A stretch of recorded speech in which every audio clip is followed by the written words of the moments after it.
नमस्कार, स्वागत है आप सभी का। मैं हूं आपके साथ कुमार कुणाल धीरज। खबरों की शुरुआत इस वक्त की बड़ी खबर से करते हैं, जहां दिल्ली हाई कोर्ट के जस्टिस यशवंत वर्मा के सरकारी आवास से बेहिसाब नकदी मिलने के आरोपों की जांच के लिए भारत के प्रधान न्यायाधीश संजीव खन्ना ने शनिवार को 3 सदस्यीय समिति का गठन कर दिया। तो यह बड़ी खबर हम आपको बता रहे हैं।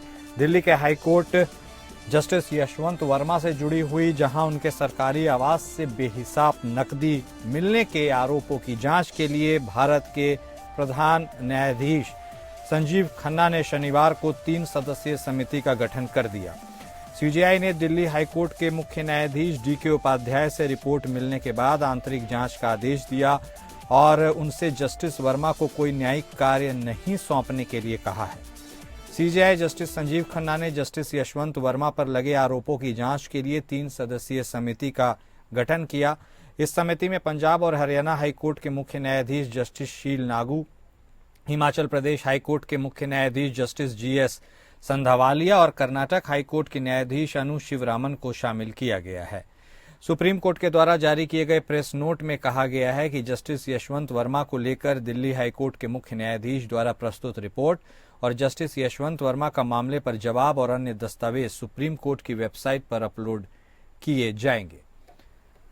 तो यह खबर जस्टिस वर्मा से जुड़ी हुई आपको बता रहे हैं, जहां उनके सरकारी आवास पर जो बेहिसाब नकदी मिली थी उस मामले ने तूल पकड़ लिया है और अब भारत के मुख्य न्यायाधीश जस्टिस संजीव खन्ना ने इस बाबत 3 सदस्यीय कमेटी बनाने का ऐलान किया है, जो इसका बारे में और जानकारी इकट्ठी करेंगी, पता लगाएंगी और जांच करेगी। इसके साथ ही इस समिति की यदि बात की जाए तो इसमें पंजाब और हरियाणा हाईकोर्ट के मुख्य न्यायाधीश जस्टिस नागू, हिमाचल प्रदेश हाईकोर्ट के मुख्य न्यायाधीश जस्टिस संधावालिया और कर्नाटक हाईकोर्ट के न्यायाधीश अनु शिवरामन को इस 3 सदस्यीय कमेटी में शामिल किया गया है। और यह भी कहा गया है दिल्ली हाईकोर्ट के मुख्य न्यायाधीश से कि तब तक जस्टिस वर्मा को कानूनी कार्यों से अलग रखा जाए और जस्टिस यशवंत वर्मा के सरकारी आवास से जो बेहिसाब नकदी मिली थी और उस आरोपों के जांच के लिए यह 3 सदस्यीय कमेटी गठित की गई है। हमारे साथ हमारे संवाददाता विवेक सिंह चंदेल फोन लाइन पर जुड़ गए हैं। विवेक, अपने आप में बेहद आश्चर्यजनक, हैरान करने वाली यह खबर तो रही ही, लेकिन अब इस खबर के बाद जांच का भी सिलसिला स्वाभाविक सी बात है शुरू होना ही था, वह हो ही गया है। ऐसे में ये जो 3 सदस्यीय कमेटी जस्टिस खन्ना ने अपॉइंट की है, इसकी जो जिम्मेदारी है वो क्या होगी, कब तक इसे रिपोर्ट सौंपना होगा और इस पूरे मामले पर, प्रकरण पर अब तक का जो लेटेस्ट अपडेट है दर्शकों को दे दीजिए।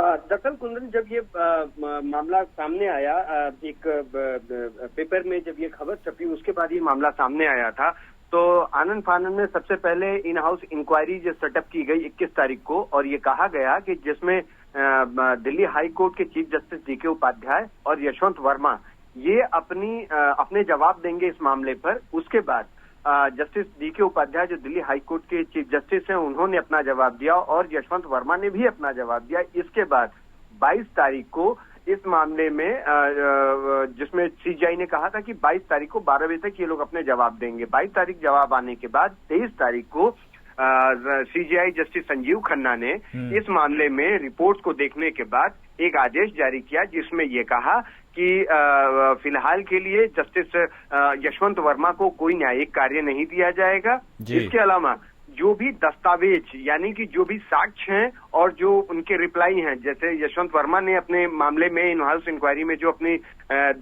जवाब दिए हैं वो, और जस्टिस डीके उपाध्याय ने इस मामले की जो जांच की है, जांच करने के बाद जो उनका प्राइमा फेसाई रिपोर्ट जो सीजीआई को दी है वो, उसमें और जो दस्तावेज और फोटो हैं वो भी अपलोड किए जाएंगे। इस आधार पर कल देर रात सुप्रीम कोर्ट की वेबसाइट पर जो घटना के दिन का वीडियो है वो जारी किया गया। इसके अलावा यशवंत वर्मा का जो लिखित जवाब था वो, और जस्टिस डीके उपाध्याय की तरफ से जो जांच इंक्वायरी प्रिलिमिनरी की गई थी उसकी डिटेल सुप्रीम कोर्ट की वेबसाइट पर डाली गई, जिसमें डीके उपाध्याय की तरफ से जो दिल्ली हाई कोर्ट के चीफ जस्टिस हैं उनकी तरफ से कहा गया कि जो प्राइमा फेसाई इस मामले में जांच की गई, जांच के आधार पर लगता है कि इस मामले की और गहराई से जांच किए जाने की जरूरत है। वहीं जस्टिस यशवंत वर्मा की तरफ से ये कहा गया कि चूंकि 14 तारीख को रात में 14 तारीख की रात की जो ये घटना, उस दौरान मैं और मेरी पत्नी दिल्ली में नहीं थे, और जब हम 15 को लौटे हैं उसके बाद जब हम पहुंचने के बाद हमने इस अपने लेवल पे जो जांच की उसमें हमें ये पता चला कि जब आग लगी थी, आग लगने के बाद उस जगह से जो चीजें निकली थी उसमें नोटों की गड्डियों का कहीं कोई जिक्र नहीं था, और उसके बाद जब वो स्थान यानी कि जिस जगह पे आग लगी थी वो उनको हैंडओवर किया गया, उस वक्त भी यानी कि उन्होंने सिरे से इस बात को नकार दिया है कि उनकी तरफ से, उनके नॉलेज में, उनके परिवार की तरफ से इस बार वहां पे कोई मिलने की कोई गुंजाइश हो सकती है। हालांकि वीडियो जो है वो फ्लोट किए हुए हैं, वो साफ दिख रहे हैं उसमें, लेकिन उनका ये भी तर्क है कि चूंकि ये आउट हाउस में रखा हुआ था, वो स्टोर था, उसमें ऐसा हमारे परिवार के अलावा और भी जो थे, जो सिक्योरिटी गार्ड्स और उनका एक्सेस था, और वो स्टोर का काम वहां रखा जाता था। तो ऐसे में इसका ये कहना कि डायरेक्टली वो पैसा मेरे से इन्वॉल्व है, वो संभव नहीं है। हालांकि जो justice DK Upadhyay Delhi high court के चीफ जस्टिस है, उनकी तरफ से कहा गया इस मामले में गहन जांच की जरूरत है। और एक चीज और भी बता दें कि जस्टिस संजीव खन्ना ने ये भी कहा है कि चूंकि पिछले 6 महीने में उनके घर में आने जाने वाले और जो उनके गैजेट्स हैं, मतलब फोन और जो चीजें हैं, उसके बारे में डिटेल निकलवाई जाए। दूसरी बात यह कि उनको भी एक इंस्ट्रक्शन जस्टिस डीके उपाध्याय जो दिल्ली हाई कोर्ट की चीफ जस्टिस है, उनकी तरफ से दिलवाया गया है कि वो अपने फोन और जो उसकी डिटेल्स हैं उसके साथ कोई छेड़छाड़ नहीं करेंगे और उसको वो देंगे। तो ये तमाम चीजें हैं, लेकिन अब जो 3 सदस्यीय टीम गठित की गई है वो इस बारे में जांच करेगी कि उसमें क्या चीजें निकल के बाद आगे की कार्रवाई की जाएगी। ठीक है, बहुत शुक्रिया विवेक हमारे साथ जुड़ने के लिए और विस्तार से तमाम जानकारी देने के लिए।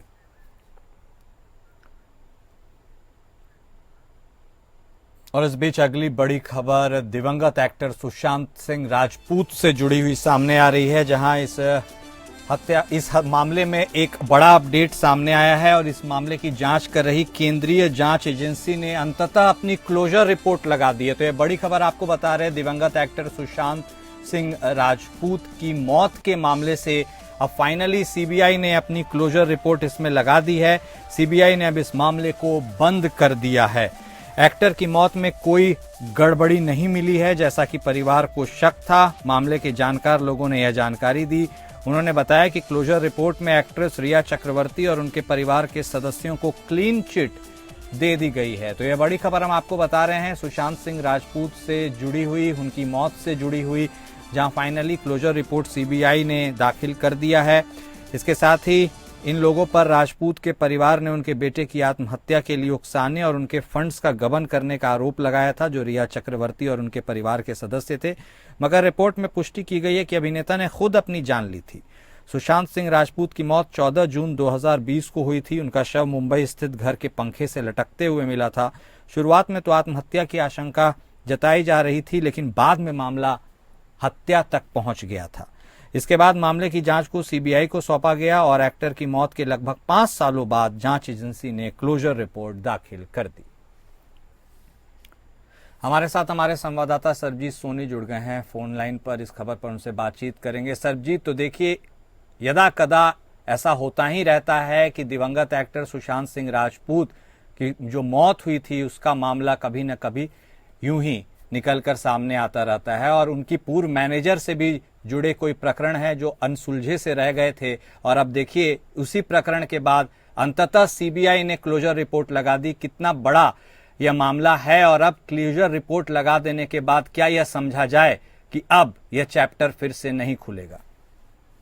जिस तरह से सुशांत सिंह की हत्या के मामले पर लगातार सीबीआई भी जांच कर रही थी, रिया चक्रवर्ती और कई जिसमें जो लोग पूछताछ के घेरे में थे, लेकिन अब रिया चक्रवर्ती को जिस तरह से क्लीन चिट दी गई है, तो कहीं न कहीं जिस तरह से आरोप लगाए गए थे, कई आरोप लगाए गए थे, सीबीआई की पूरी तरह से जांच की गई थी। अब क्लीन चिट कहीं न कहीं इसमें संदेह पैदा करते हुए नजर आ रहा है कि जो आरोप लगाए गए थे पूरी तरह से खारिज कर दिया गया है। सुशांत सिंह आत्महत्या किए हैं ऐसा बताया जा रहा है। हालांकि इसका विपक्ष पूरी तरह से आक्रामक है। हालांकि इस मामले को लेकर अभी जो सुशांत की जो मैनेजर थी सारियान, अब वो भी मामला चर्चे में है। हालांकि इस पर भी अब राजनीति की जा रही है और जो इससे जो जुड़े लोग हैं उन पर एफआईआर और गिरफ्तारी की बात की जा रही है। तो लगातार इस पर बयानबाजी भी जा रही है। ठीक है, बहुत धन्यवाद सरबजीत आपका हमारे साथ जुड़ने के लिए और बातचीत करने के लिए।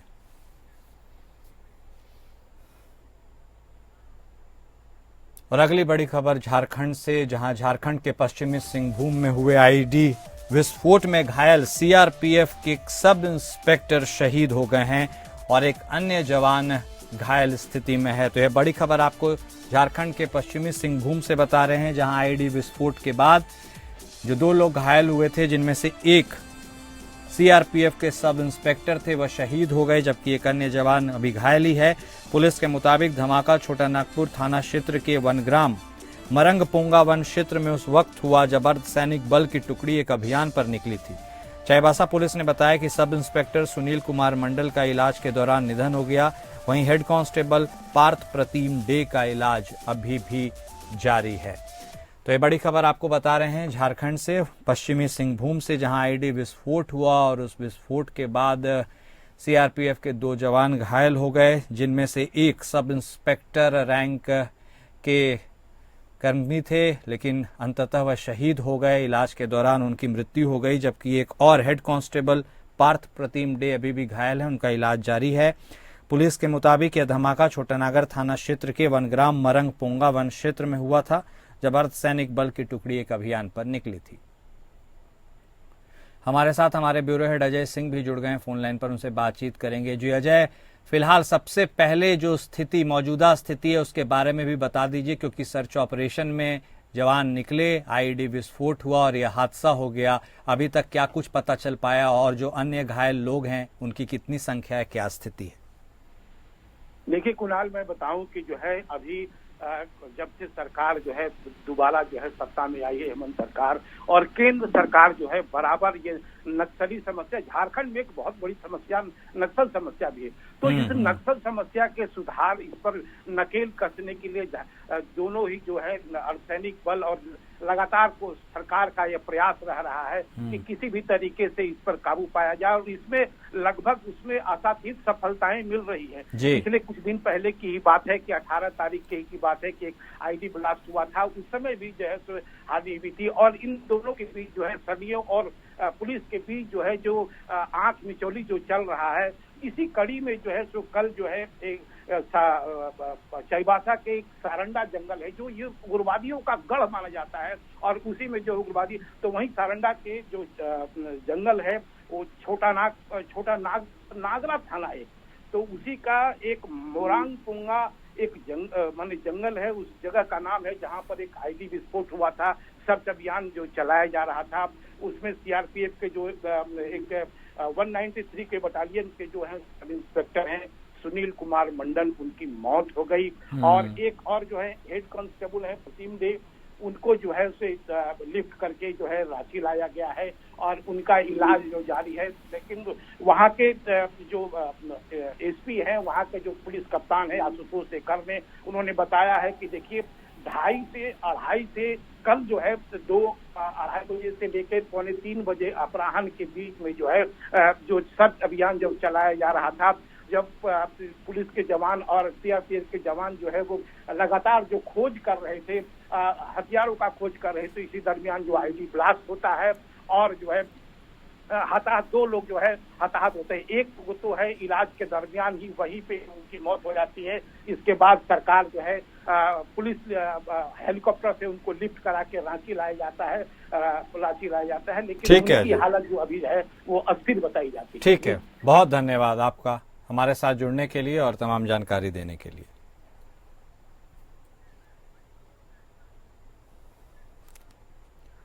अगली बड़ी खबर हरिद्वार से आ रही है, जहां मेरठ जैसा हत्याकांड और उससे जुड़ी जानकारी सामने आई है। उत्तराखंड के हरिद्वार में मेरठ जैसा एक मामला उभर कर सामने आ रहा है, और यहां पर भी पत्नी ने अपने प्रेमी के साथ मिलकर अपनी ही पति की बेरहमी से हत्या कर दी है।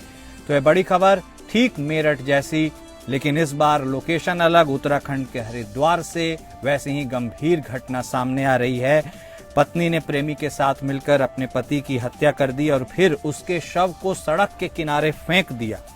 शव मिलने की सूचना होते ही पुलिस तुरंत मौके पर पहुंच गई। पुलिस ने शव को कब्जे में लेकर उसे पोस्टमार्टम के लिए भेज दिया और फिर वो मामले की जांच पड़ताल में जुट गई है। पुलिस ने महज 24 घंटे के अंदर ही दोनों आरोपियों को गिरफ्तार कर इस पूरे मामले का खुलासा कर दिया है। 18 मार्च की यह घटना बताई जा रही है, जहां शाहपुर महाड़ी के पास एक व्यक्ति का शव पड़े होने की सूचना मिली। पुलिस मौके पर पहुंची। शव के बारे में जानकारी जुटाने पर मृतक की पहचान सुखपाल के तौर पर हुई है, जो कि थाना पथरी के शीतला खेड़ा शाहपुर गांव का रहने वाला था। पुलिस ने शव को कब्जे में लेकर पोस्टमार्टम के लिए सरकारी अस्पताल हरिद्वार भेजा। मृतक के भाई पवन की शिकायत पर पुलिस ने अज्ञात व्यक्ति के खिलाफ हत्या का मुकदमा दर्ज किया था।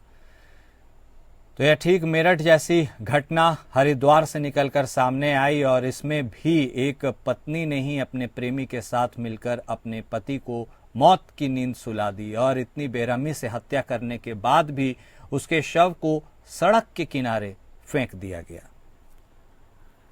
तो उत्तराखंड के हरिद्वार की यह घटना आपको बता रहे हैं, जहां शव मिलने की जब सूचना पुलिस को मिली तब पुलिस मौके वारदात पर पहुंची। उसने शव को कब्जे में लिया, उसे पोस्टमार्टम के लिए भेजा और लेकिन 24 घंटे के अंदर ही पुलिस ने इस मामले का खुलासा कर दिया और इसमें 2 आरोपी जो लोग थे, एक मृतक की पत्नी और दूसरा उसका प्रेमी, इन दोनों को गिरफ्तार कर लिया गया।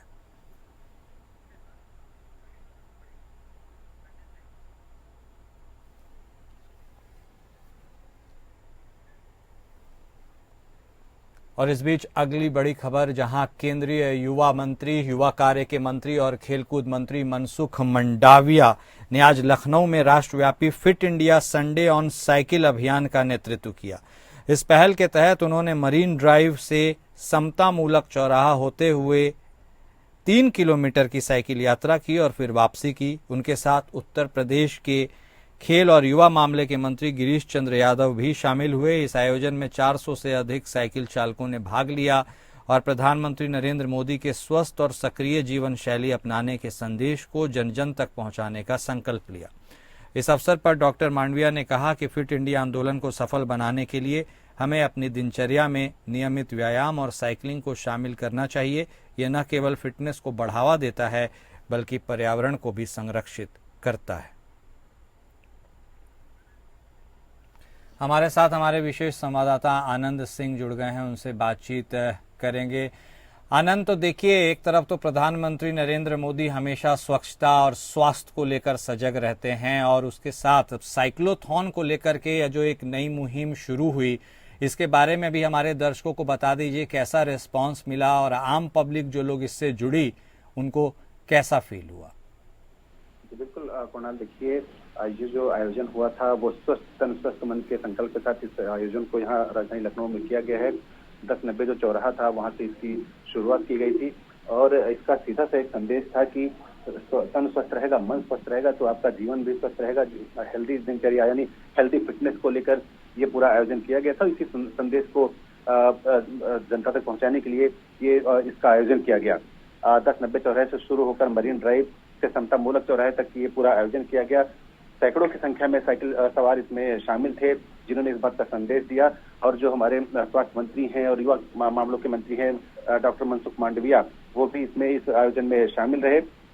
सबसे जो खास बात थी कुणाल इस पूरे कार्यक्रम में कि इसमें न सिर्फ जो यहाँ पर वॉलेंटियर्स थे वो वहाँ पर मौजूद रहे, बल्कि तमाम जो वो हस्तियां जो भारत का नाम रोशन कर रही हैं अंतर्राष्ट्रीय मंचों पर, वो भी इसमें सम्मिलित रही। चाहे वो नीतू घनघस हो जो बॉक्सर हैं, स्वीटी बोरा हो, या ओलंपिक के तमाम जो ओलंपिक में चैंपियनशिप तमाम खेलों में हिस्सा लेने वाले तमाम दूसरे एथलीट, सभी इस कार्यक्रम में मौजूद थे।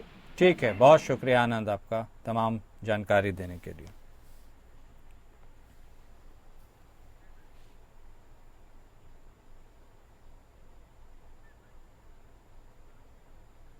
और अगली खबर ग्रेटर नोएडा से, जहां एक कलयुगी बेटे ने अपने ही पिता की हत्या कर दी, वह भी महज इंश्योरेंस के पैसों के लालच के लिए। ग्रेटर नोएडा की यह खबर, जहां कलयुगी बेटे ने अपने पिता की हत्या कर दी और चाकू से गला काट कर इस पूरे वारदात को अंजाम दिया गया और उसके बाद खुद पर भी उसने हमला किया। इसके तहत 70 लाख रुपए के लालच में उसने ऐसी घटना को वारदात दिया है। यह खबर सामने आ रही है और इस मौत के वारदात को सीसीटीवी फुटेज में भी संभवतः देखा गया और इसी आधार पर कासना पुलिस ने 8 महीने बाद मृतक के बेटे से अब राज उगलवाए हैं और अब उसे गिरफ्तार कर लिया गया है, उसे जेल भेज दिया गया है। पिता की हत्या के बाद बेटा फूट फूट कर भी रोया। यह पूरा मामला कासना थाना क्षेत्र का है।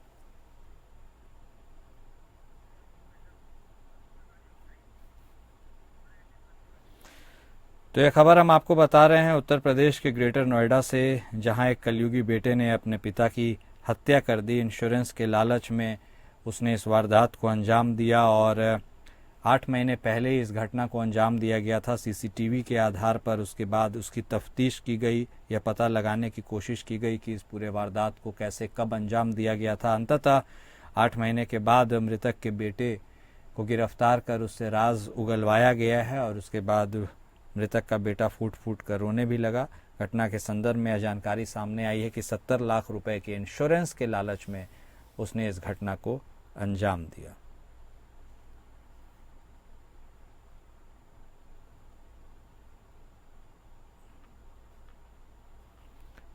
तो यह खबर हम आपको बता रहे हैं उत्तर प्रदेश के ग्रेटर नोएडा से।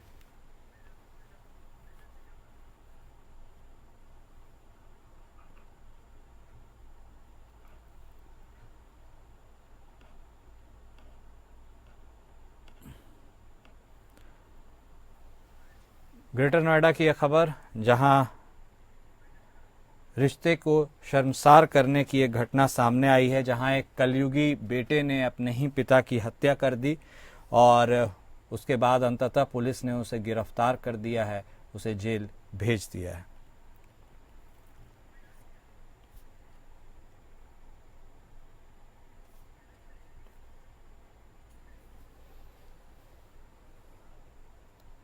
और इस बीच अगली बड़ी खबर मिर्जापुर के कछवा थाना क्षेत्र से, जहां एक 35 वर्षीय जवान का शव घर पहुंचने से पूरे गांव में कोहराम मच गया। एसएसबी के जवान राजनगर मधुबनी बिहार के 18वीं बटालियन में तैनात थे। सेना का जवान 3 वर्षों से दिमागी रूप से बीमार रहता था। उनकी पत्नी कुछ दिनों में जवान के साथ रहकर इलाज करवा रही थी। एसएसबी में तैनात जवान छुट्टी लेकर घर आने के लिए निकला था। राजनगर रेलवे स्टेशन से ट्रेन पकड़ना था। आरपीएफ थाने से बटालियन में खबर आई कि योगेंद्र यादव की ट्रेन के ट्रैक पर जवान का शव मिला है। घटना की सूचना पर बटालियन के अधिकारी वहां पर पहुंचे और योगेंद्र का शव पोस्टमार्टम के लिए भेजा गया। पोस्टमार्टम के बाद मृतक जवान का शव उनके पैतृक गांव तिवारीपुर में राजकीय सम्मान के साथ उसका अंतिम संस्कार किया गया। मिर्जापुर जनपद के कछवा थाना क्षेत्र के तिवारीपुर गांव में राजेंद्र यादव 35 वर्षीय जवान का शव घर पहुंचने से गांव में कोहराम मच गया। एसएसबी के जवान राजनगर मधुबनी बिहार के 18वीं बटालियन में तैनात थे।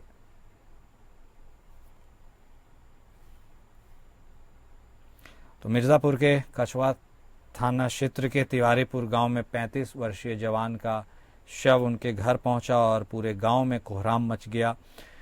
सेना में यह जवान 3 वर्षों से अपने दिमागी परेशानी से जूझ रहा था। उसकी पत्नी कुछ दिन उसके साथ रहकर इलाज करा रही थी और एसएसबी में तैनात जवान छुट्टी लेकर घर आने के लिए निकला था। स्टेशन ही पहुंचा था कि तभी खबर आई कि ट्रैक पर किसी का शव पड़ा है। आरपीएफ ने यह खबर दी बटालियन को। जब वहां पहुंचकर चेक किया गया तो इस जवान का शव पड़ा हुआ था। उसके बाद उसे पोस्टमार्टम के लिए भेजा गया और फिर अंततः उसके पैतृक गांव के लिए शव की रवानगी की गई और राजकीय सम्मान के साथ उनका अंतिम संस्कार किया गया।